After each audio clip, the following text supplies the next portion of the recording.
అందరికీ నమస్కారం. కూటమి ప్రభుత్వంలో నో స్కీమ్స్, ఓన్లీ స్కామ్స్. కూటమి ప్రభుత్వం అధికారంలోకి వచ్చి ఏడాది అవుతోంది. గడిచిన ఈ కాలంలో ఇచ్చిన వాగ్దానాలు నిలబెట్టుకున్న దాఖలాలు ఎక్కడా లేవు. ఎక్కడా స్కీమ్లు లేవు, కానీ స్కామ్లు మాత్రం కావాల్సినన్నున్నాయి. కూటమి ప్రభుత్వంలో తాజాగా జరిగిన స్కామ్ గురించి చెప్పాలి. అదే విద్యుత్ స్కామ్.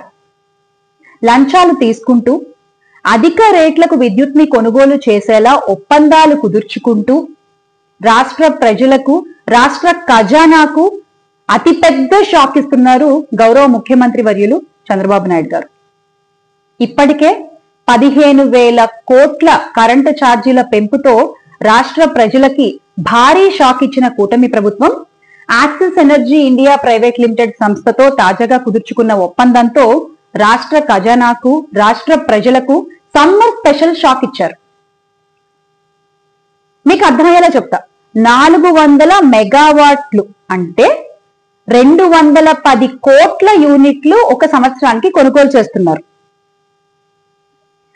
ఈ కరెంటుపై గతంలో జగన్మోహన్ రెడ్డి గారు సెకీతో కుదుర్చుకున్న ఒప్పందంతో పోలిస్తే ఒక్కో యూనిట్ కి ₹2.10 అదనంగా ఖర్చు చేస్తున్నారు.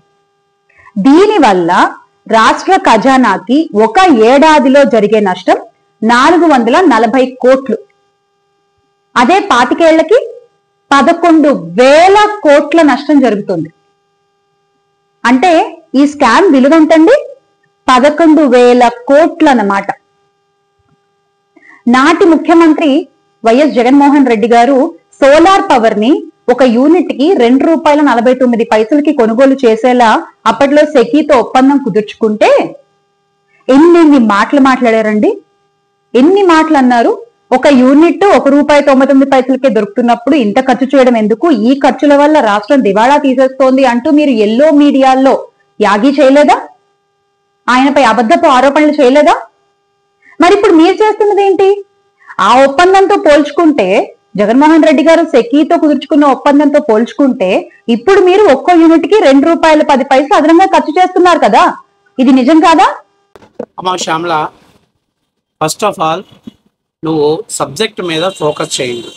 ఎందుకంటే మనం సబ్జెక్ట్ మీద ఫోకస్ చేయకుండా ఏదో వైఎస్ఆర్సీపీ వాళ్ళు ఇచ్చినటువంటి స్క్రిప్ట్ను చదవటం అనేది మనకి ఈ రోజు నుంచి కాదు, ఎప్పటి నుంచో మనం అలవాటు చేసుకున్నాం. ఎందుకంటే మనకి నాలెడ్జీ అనేది లేదు. నాలెడ్జీ ఉంటే ఇలాంటి వాటి గురించి అసలు మీరు రెస్పాన్స్ అవ్వరు. ఫస్ట్ ఆఫ్ ఆల్ మీరు స్టడీ సబ్జెక్ట్ చేసి దాని మీద స్టడీ చేసి ఓకే ఎంతవరకు కరెక్ట్ అనేది చెప్పి చూద్దాం. ఇప్పుడు ఏంటి, axis renewable energy private limited ఆంధ్రప్రదేశ్లో ప్రభుత్వం, అంటే ఆంధ్రప్రదేశ్లో ఉన్నటువంటి ఒక ప్రైవేట్ లిమిటెడ్ కంపెనీ ఇది. ఈ కంపెనీ నుంచే 2022 నవంబర్లో జగన్మోహన్ రెడ్డి గారు ₹5.16 కొనుగోలు చేస్తున్నట్టు ఆ కంపెనీతో ఒప్పందం జరుపుకున్నాడు. సో ఆ ఒప్పందం ప్రకారం ఆంధ్రప్రదేశ్లో తయారవుతున్నటువంటి ఈ పవర్ని ₹5.16 రాష్ట్రానికి, అంటే సదరన్ డిస్క్ సప్లై చేయాలి అని చెప్పేసి ఒప్పందం కుదుర్చుకున్నమాట వాస్తవ విషయం. మరి ఈరోజు జగన్మోహన్ రెడ్డి గారు అసలు ఎప్పుడు ఒప్పందం జరుపుకున్నట్టు, ఇవాళ ఫస్ట్ టైం ఏదో జగన్మోహన్ రెడ్డి గారు సెకీ నుంచి వచ్చినటువంటి ₹2.69 పవర్నే పర్చేజ్ చేసినట్టు ఆయన ఈ వైఎస్ఆర్సీపీ సోషల్ మీడియా వాళ్ళు అసలు కవర్ చేస్తున్నారు. నేను ముఖ్యమైన విషయం చెప్తున్నా.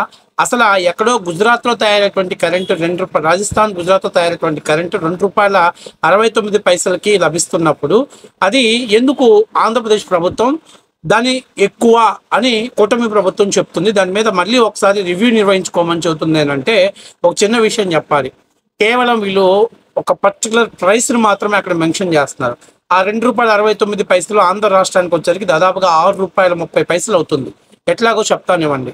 ఎక్కడైతే పవర్ వాళ్ళు రాజస్థాన్లో పవర్ ఉత్పత్తి చేస్తున్నారో, సోలార్ పవర్ ఉత్పత్తి చేస్తున్నారో, ఆ పవర్ని అక్కడి నుంచి ట్రాన్స్మిట్ ద్వారా ఆంధ్రప్రదేశ్లో జెన్కోకి సప్లై చేయాలంటే దాదాపుగా ఎన్ని స్టేట్స్ ఉన్నాయో ఆ స్టేట్స్ యొక్క ఇంటర్నల్ వాళ్ళకు ఉన్నటువంటి ట్రాన్స్పోర్ట్ సిస్టమ్, అంటే వైరింగ్ సిస్టమ్స్ ద్వారా దాన్ని, లేకపోతే దాన్ని సప్లై సిస్టంలో తీసుకెళ్ళినప్పుడు దాదాపుగా ఆ రాష్ట్రాల్లో ఉన్నటువంటి సుంకాలు, విద్యుత్ సుంకాలన్నీ కూడా ఆ రాష్ట్ర ప్రభుత్వం భరాయించాల్సిన పరిస్థితి ఉంటుంది ఒకటి. రెండవది, ఏదైతే ఎక్కడైతే ఈ కరెంట్ ఉత్పత్తి అవుతుందో ఎక్కడి నుంచి ఈ రాష్ట్రంలో ఉన్నటువంటి ట్రాన్స్కోకి కానీ అక్కడికి రావాలి అని అంటే ఖచ్చితంగా పవర్ వేస్టేజ్ అవుతుంది. అంటే మీకు ఒక మాట చెప్పాలంటే 100 యూనిట్ల పవర్ అక్కడి నుంచి ఇక్కడికి వచ్చేసరికి దాదాపుగా అది 73 యూనిట్స్ ఆఫ్ పవర్ వరకే ఉంటుంది. అంటే దాదాపుగా 27% పవర్ ఉత్పత్తి అనేది వేస్టేజ్ అయిపోతుంది. అది ఈ యొక్క ఇంటర్నల్గా ఉన్నటువంటి ఫీడర్స్ని బట్టి డిపెండ్ అయి ఉంటుంది. ఏదైతే ఆ పవర్ సప్లై చేస్తున్నటువంటి ఫీడర్ కానీ కరెక్ట్గా ఉన్నట్లయితే ఎటువంటి అంటే సర్వీస్ బాగా ఉన్నట్లయితే అది 25 నుంచి 25 వరకు, ఇంకా ఏదైనా లైన్ ఫీడర్ అనేది కరెక్ట్గా లేకపోతే 35 వరకు కూడా వేస్టేజ్ అయ్యే ప్రమాదం ఉంటుంది. అంటే ఆంధ్ర రాష్ట్రంలోకి వచ్చేసరికి ఆ పవర్ అనేది ₹2.69 కొన్న పవర్ దాదాపుగా ₹6.75 ఉంటుంది. ఇవన్నీ చెప్పరు. ఇంటర్నల్ స్టేట్స్ వచ్చేసి విద్యుత్ సుంకాల గురించి చెప్పరు, అలాగే సెంట్రల్ వేస్తున్న విద్యుత్ సుంకాల గురించి చెప్పరు, అట్లాగే పవర్ని సప్లై చేసేటప్పుడు పోయేటువంటి వేస్టేజ్ గురించి చెప్పరు. అక్కడి నుంచి ట్రాన్స్కో నుంచి మళ్ళీ ఏదైతే ఎక్కడైతే ట్రాన్స్ఫార్మర్ అంటే ఎవరికైతే సప్లై చేయాలో వాళ్ళకి సప్లై చేసేటప్పుడు పోయేటువంటి వేస్టేజ్ గురించి మాట్లాడరు. కానీ ఆంధ్రప్రదేశ్లో తయారవుతున్న కరెంటు ఆంధ్రప్రదేశ్లోనే కొనుగోలు చేసినట్లయితే ఇతర రాష్ట్రాల యొక్క విద్యుత్ సుంకాలు తగ్గిపోతాయి. అంతేకాకుండా ఆ పవర్ అనేది అంటే పవర్ సప్లై కూడా వేస్టేజ్ అనేది చాలా వరకు తక్కువ అవుతుంది. అంటే మీకు చెప్పాలి అని అంటే దాదాపుగా 96%, ఒక 4%, 5% మాత్రమే వేస్టేజ్. అంటే 100 యూనిట్లో 96 యూనిట్ల వరకు కూడా పవర్ సప్లైకి ఉపయోగించుకోవచ్చు. కేవలం 4 యూనిట్లు మాత్రమే వేస్ట్ అయ్యే ప్రమాదం ఉంటుంది. సో ఇవన్నీ దాచిపెట్టేస్తున్నటువంటివి. ఎందుకంటే వీళ్ళకి అవగాహన లేదు, వీళ్ళకి సబ్జెక్ట్ తెలియదు. ఏదో ₹2.69 గుడ్డిగా ఒక లెక్కనమ్మ చెప్పేస్తారు. కానీ రాజస్థాన్లో ఉన్న కరెంట్ ఆంధ్రప్రదేశ్లోకి రావాలంటే స్టేట్ సుంకం ఎట్లా తగ్గించుకుంటారు, అట్లాగే ఆ సప్లైని ఎట్లా తీసుకునేటప్పుడు ఎంత వేస్టేజ్ పోతుంది, ఇవన్నీ కూడా వాళ్ళ లెక్కలు చెప్తే దాదాపుగా అది ₹6.70 దాకా అవుతుంది. సో అదే ఆంధ్రప్రదేశ్లో జగన్మోహన్ రెడ్డి గారు గతంలో దాదాపుగా ₹11.72 విద్యుత్ కొన్నారు. ఒకసారి ₹8.62 విద్యుత్ కొన్నారు. ఈరోజు జగన్మోహన్ రెడ్డి గారు లాస్ట్లో ₹5.16 ఇదే access renewable private limited energy దగ్గర ₹5.16 విద్యుత్ కొంటున్నట్టు ఒప్పందం జరుపుకున్నాడు. కానీ ఇప్పుడు ఆంధ్రప్రదేశ్ ప్రభుత్వం ఇంకొకటి పెట్టింది. అప్పట్లో తయారైన విద్యుత్తుని డిస్కుల ద్వారా ఏదైతే రైతులకు సప్లై చేసేవాళ్ళు, కానీ ఇప్పుడు తయారైనటువంటి విద్యుత్తుని మనకు అవసరమైనప్పుడు వాడుకునే విధంగా బ్యాటరీల్లో స్టోరేజ్ సిస్టమ్స్ని కూడా ఆంధ్రప్రదేశ్ ప్రభుత్వం అది కూడా ఎవరైతే పవర్ సప్లై చేస్తామని మనతో కాంట్రాక్ట్ చేసుకున్నారో వాళ్ళకే ఆ బాధ్యతలు కూడా అప్పచెప్పింది. మామూలుగా అయితే జెన్కో కానీ లేకపోతే ట్రాన్స్కో కానీ లేకపోతే డిస్కుల దగ్గర కానీ వీళ్ళందరూ కూడా ఏంటంటే ఒకవేళ వాళ్ళు వదిలేటువంటి విద్యుత్తుని కొంత బ్యాటరీస్లో సేవ్ చేయటం కానీ అలాంటి చర్యలు ఉండేవి. కానీ దానికి కూడా స్వస్తి పలుకుతూ ఆంధ్రప్రదేశ్ ప్రభుత్వం ఆ విద్యుత్తును సేవ్ చేసే బాధ్యత కూడా ఈ యాక్సెస్ రెన్యూబుల్స్ ఎనర్జీ కంపెనీకి అప్పచెప్పింది. తద్వారా మెయింటెనెన్స్ ఛార్జెస్ కూడా తగ్గిపోయేటువంటి అవకాశం ఉంటుంది. కాబట్టి ఈరోజు నేను అడుగుతున్నా, ఏంటో తెగ మాట్లాడుతున్నారు. గత 5 ఏళ్ళు జగన్మోహన్ రెడ్డి గారు విద్యుత్ చాలా తక్కువకి ఇచ్చాడు, చాలా అందుబాటులోకి ఇచ్చాడని చెప్పేసి దడా మాట్లాడుకుంటున్న వైఎస్ఆర్సీపీ వాళ్ళు 8 సార్లు విద్యుత్ ఛార్జీలు పెంచాడు. అలాగే ట్రూ అప్ ఛార్జెస్ అని చెప్పి అలాగే నానా విద్యుత్ ఛార్జెస్ పెంచి రాష్ట్ర ప్రజల మీద మోయలేనటువంటి భారం మోసారు జగన్మోహన్ రెడ్డి. మీరు దిగిపోయేటప్పుడు కూడా విద్యుత్ ఛార్జీలు పెంచాలని చెప్పేసి జీవోను వదిలిపెట్టిపోయాడు జగన్మోహన్ రెడ్డి. కానీ ఆంధ్రప్రదేశ్లో చంద్రబాబు నాయుడు వచ్చినాక 15,000 కోట్ల రూపాయలు అదనపు భారాలు వేశారు. అంటే ఊరికి ఒక గుడ్డ కాల్చి మీద పడేయటం. నేను అడుగుతున్నా, మీరు గత 5 ఏళ్లలో విద్యుత్ ఛార్జీలు ఎన్నిసార్లు పెంచారు? ఎన్నిసార్లు ట్రూ అప్ ఛార్జెస్, సర్ఛార్జెస్, సర్దుబాటు ఛార్జెస్ అని చెప్పేసి ప్రతి ఒక్క వ్యక్తి మీద ₹300 విద్యుత్ ఛార్జీలు వస్తే ₹300 ఛార్జెస్ అదనంగా వేసిన సందర్భాలు ఉన్నాయి. మరి ఇవి అన్ని ఎందుకు దాచిపెడుతున్నారు? ఎవరిని కవర్ చేస్తున్నారు? జగన్మోహన్ రెడ్డి గారు ₹2.69 విద్యుత్ వస్తే మరి అదనపు ఛార్జెస్ ఎందుకు వేశాడు? అలాగే ఏదైతే ఈ డిస్కులకి దాదాపుగా 1,16,000 కోట్ల రూపాయలని బకాయిలు ఎందుకు పెట్టాడు జగన్మోహన్ రెడ్డి? అలాగే ఈరోజు విద్యుత్ సంస్థలని కనీసం రిపేర్ చేసుకోవాలంటే వాళ్ళ దగ్గర బడ్జెట్లో నిధులు లేని దౌర్భాగ్య పరిస్థితులకు ఎందుకు తీసుకొచ్చాడు జగన్మోహన్ రెడ్డి? ఇవన్నీ చెప్పమంటే ఎవరి దగ్గర సబ్జెక్ట్ లేదు. ఏదో గుడ్డిగా సాక్షి పేపర్ నుంచి ఒక స్టోరీ వదులుతారు. ఆ స్టోరీని బలవంతంగా ప్రజల్లోకి ఎక్కించే ప్రయత్నం చేస్తున్నారు.